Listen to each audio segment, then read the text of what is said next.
In today's first reading, there's a great promise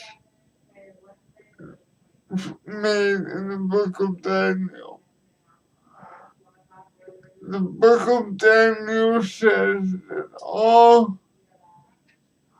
the righteous shall be taken up into heaven someday. And we have a lot of trials, a lot of things that just don't go our way. Sometimes life just doesn't go our way. But in today's first reading, we know that the that there is a better place, and as long as we follow the teachings of Christ and love one another with true love, and that means following the Ten Commandments and being respectful to God and respectful to our neighbor at all times. That's true love. As long as we do that, then we can receive salvation, as it's clearly states in our second reading. It says, Jesus made one offering for all. Now let me give you a little bit of context. Before Jesus came and died on the cross, it was customary for Jewish priests to go and make sin offerings for the people. But the second reading today is saying that that's no longer necessary because Christ made one sin offering for all people when he gave his life for us.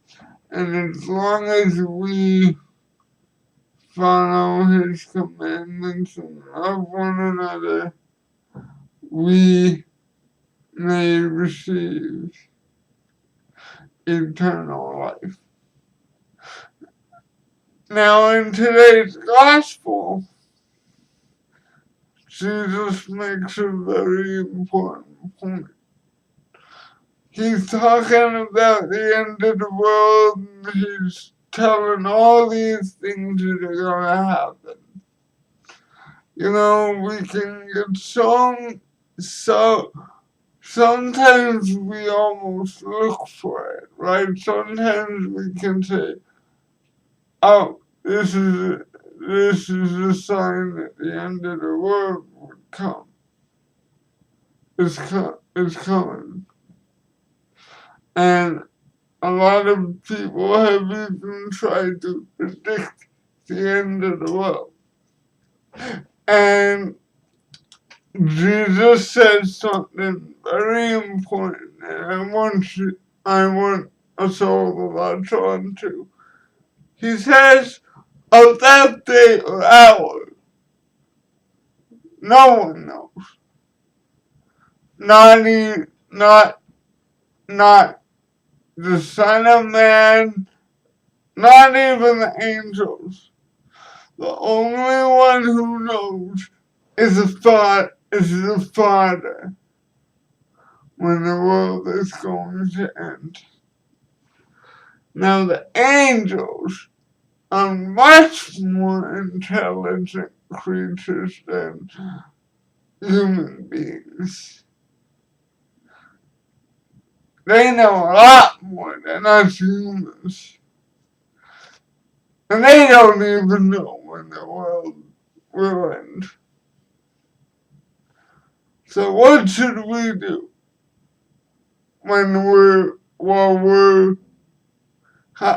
how do we put a reading like this into perspective? Well, we just remain faithful to God and faithful to our daily duty. Whether you're a teacher, a doctor, or a lawyer, you do everything from a perspective of faith